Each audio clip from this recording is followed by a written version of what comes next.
हूं आशीष त्रिपाठी आपके साथ। नमस्कार, मैं हूं रीनू यादव। शुरुआत करेंगे खबरों की। सबसे पहले बात करेंगे लोकसभा चुनाव के चौथे चरण की वोटिंग के लिए चुनाव प्रचार का आज आखिरी दिन है और आज शाम 6 बजे चुनाव प्रचार का शोर खत्म हो जाएगा।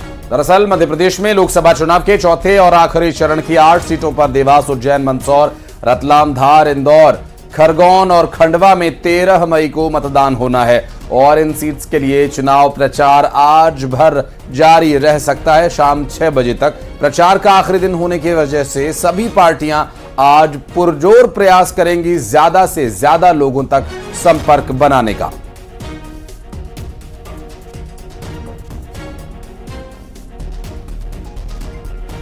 तो चौथे चरण का ये प्रचार निश्चित रूप से चाहे भारतीय जनता पार्टी हो, कांग्रेस पार्टी या अन्य पार्टी या निर्दलीय, सभी प्रयास करेंगे कि ज्यादा से ज्यादा लोगों तक पैठ बनाई जा सके। और चूंकि बची हुई 8 सीटों पर अभी मतदान होना है तो सभी जो बड़ी पार्टियां अपने सियासी दिग्गजों को उतारेंगे इस चुनाव प्रचार के रण में और जो अन्य पार्टियां हैं जो इस मैदान में अपनी किस्मत आजमाने उतरी हैं इस बार के लोकसभा चुनाव 2024 में, उनका भी प्रयास यही रहेगा कि ज्यादा से ज्यादा लोगों तक पैठ बनाई जा सके। तो 8 सीटों पर 13 मई को मतदान होना है और आज शाम जो प्रचार का शोर है वो 6 बजे के बाद थम जाएगा। सिर्फ डोर टू डोर कैंपेन ही जो नेता हैं, प्रत्याशी हैं, वो कर पाएंगे। और लगातार आप देख पा रहे हैं जहां बीजेपी और कांग्रेस साथ ही जो गठबंधन है वो लगातार अपने प्रचार प्रसार में जुटा हुआ है और आज शाम ये शोर थम जाएगा। और चलिए से दूर करेंगे, संवाददाता वासु चौरे जुड़ गए हैं। वासु, आज का दिन बहुत ही खास है क्योंकि चौथे और आखिरी चरण का मतदान मध्य प्रदेश में होना है और इसके लिए तमाम सियासी पार्टियां पूरी ताकत झोंक रही हैं।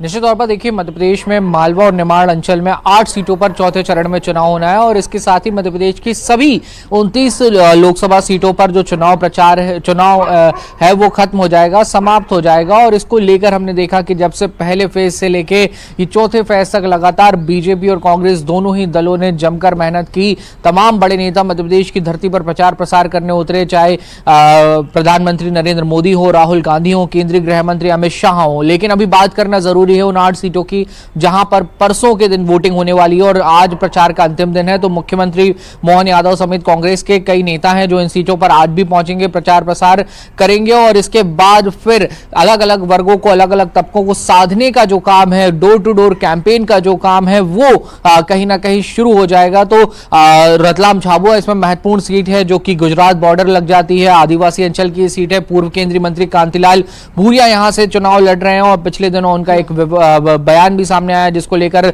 सियासत भी काफी गरमाई। इंदौर सीट चर्चा में रही क्योंकि कांग्रेस के प्रत्याशी यहां से मैदान छोड़कर ही बीजेपी में शामिल हो गए। उसके अलावा धार सीट है वो इसलिए महत्वपूर्ण हो जाती है क्योंकि उमंग सिंगार जो मध्य प्रदेश के नेता प्रतिपक्ष हैं, ये उनका इलाका, ये उनका गढ़ है और उसे बचाने की चुनौती होगी। और उज्जैन बाबा महाकाल की नगरी और मुख्यमंत्री का गृह क्षेत्र, तो बड़ी जिम्मेदारी बीजेपी ने विधानसभा चुनाव में प्रचंड जीत के बाद डॉक्टर मोहन यादव को दी थी और अब उनकी सीट पर लोकसभा का चुनाव चौथे चरण में होना है। तो मालवा निमाड़ अंचल की ये सारी सीटें जो है इस पे ना सिर्फ मध्य प्रदेश बल्कि पूरे देश भर की निगाहें, देश भर की नजरें रहने वाली हैं। तमाम बड़े नेताओं ने यहां पर प्रचार प्रसार किया है।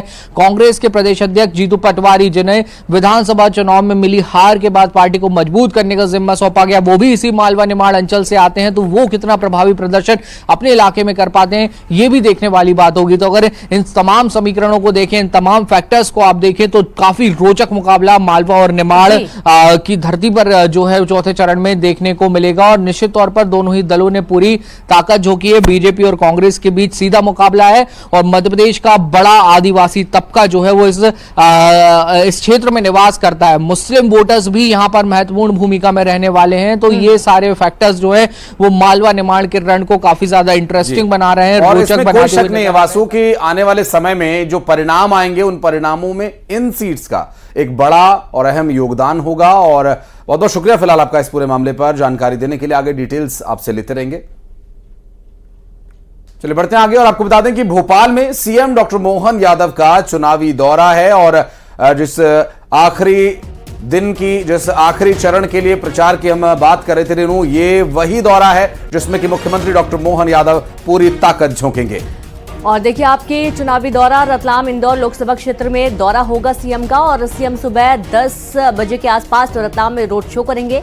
दोपहर 12:15 पर जावरा में सीएम का रोड शो होगा और तकरीबन 1:30 बजे के आसपास इंदौर के बेटवा में जनसभा को संबोधित करेंगे सीएम डॉक्टर मोहन यादव और दोपहर 2:30 बजे इंदौर में रोड शो भी होना है। और इस तरीके से जो पूरा आज का सियासी घटनाक्रम है, जो पूरा सियासी दौरा है, वो आपको बता रहे हैं सीएम के लगातार, चूंकि 8 सीटों पर मतदान होना है 13 मई को और उसकी तैयारी बीजेपी कर रही है।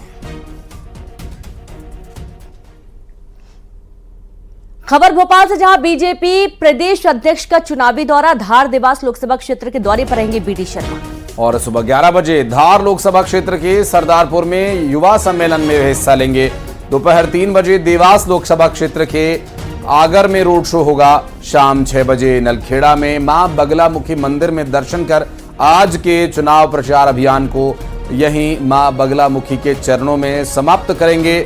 प्रदेश के अध्यक्ष भारतीय जनता पार्टी के वीडी शर्मा, जो कि खजुराहो से इस बार उम्मीदवार भी हैं और चूंकि खजुराहो में वोटिंग हो चुकी है और अब जो प्रदेश अध्यक्ष के नाते उनकी जिम्मेदारी है उसका पूरी तरह से निर्वहन करते हुए ताबड़तोड़ चुनावी दौरे आज भी जारी रहेंगे। अगली खबर भोपाल से, जहां मध्य प्रदेश कांग्रेस अध्यक्ष का एक चुनावी दौरा है। बताया जा रहा है कि देवास, सीहोर और शाजापुर के दौरे पर रहेंगे जीतू पटवारी। पूर्व मंत्री सज्जन सिंह वर्मा भी इस दौरान साथ में मौजूद रहेंगे। 11 बजे हाटपिपलिया विधानसभा के बड़ा टिगरिया में कार्यक्रम होगा। दोपहर 1 बजे आष्टा विधानसभा के मैना में कार्यक्रम है। दोपहर तकरीबन 3 बजे शाजापुर के काला पीपल में भी कार्यक्रम होगा, जिसमें शामिल होंगे एमपी कांग्रेस अध्यक्ष। और आज ताबड़तोड़ चुनावी प्रचार प्रसार दौरे रहने वाले हैं। शाम 6 बजे के बाद चुनावी शोर थम जाएगा और इसके पहले कांग्रेस पूरी ताकत झोंकने की कोशिश में है।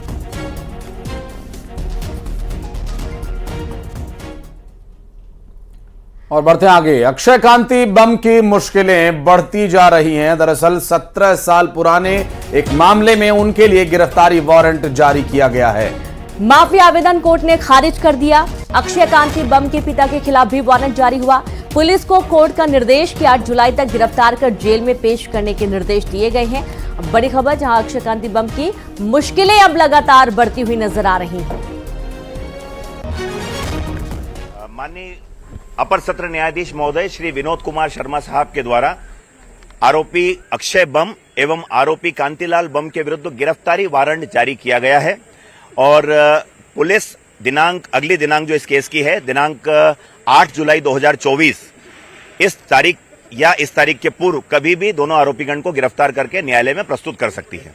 अब वारंट चूंकि आज माननीय न्यायालय के द्वारा जारी किया जा चुका है, तो पुलिस का अब ड्यूटी है, उनका कर्तव्य है कि दोनों आरोपीगण को शीघ्र गिरफ्तार करके न्यायालय से प्रस्तुत करें।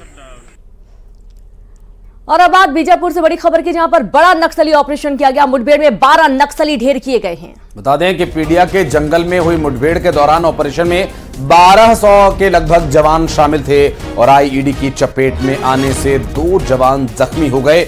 एक डीआरजी का जवान है, दूसरा एसटीएफ का जवान घायल हुआ है। गंगालूर थाना क्षेत्र के पीडिया के जंगल में यह मुठभेड़ हुई थी, जिसके बारे में हमने आपको लगातार हर अपडेट पहुंचाई है। और आपको बता दें कि यहां पर कई बटालियन संयुक्त रूप से इस ऑपरेशन को अंजाम दे रही थी, जिसमें एक नक्सलियों के ढेर किए जाने की भी जानकारी मिली है। बीजापुर में बड़े नक्सली ऑपरेशन को सुरक्षा बलों ने अंजाम दिया और 12 नक्सली यहां पर मार गिराए गए।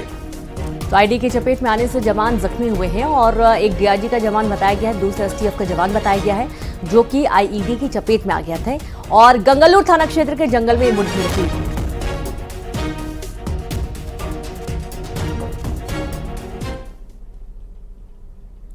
और छत्तीसगढ़ के गृह मंत्री और डिप्टी सीएम विजय शर्मा ने नक्सली मुठभेड़ पर कहा कि वो बस्तर में विकास के पक्षधर हैं। कि बीजापुर की टीम और दंतेवाड़ा की टीम, साथ में एसटीएफ की टीम, कोबरा बटालियन, ये सब मिलकर के 1000 की संख्या लगभग सर्चिंग के लिए निकले थे। एक मुठभेड़ हुआ है जिसमें मैं सोचता हूं कि 10 के आसपास की संख्या ऐसी है जिसमें नक्सली मारे गए हैं। और सबसे खुशी की बात यह है कि कोई भी हमारा जवान हताहत भी नहीं हुआ है। कोई चोट, एक आईडी के चपेट में आने से एक छोटी चोट एक जवान को है, लेकिन वह खतरे से बाहर है।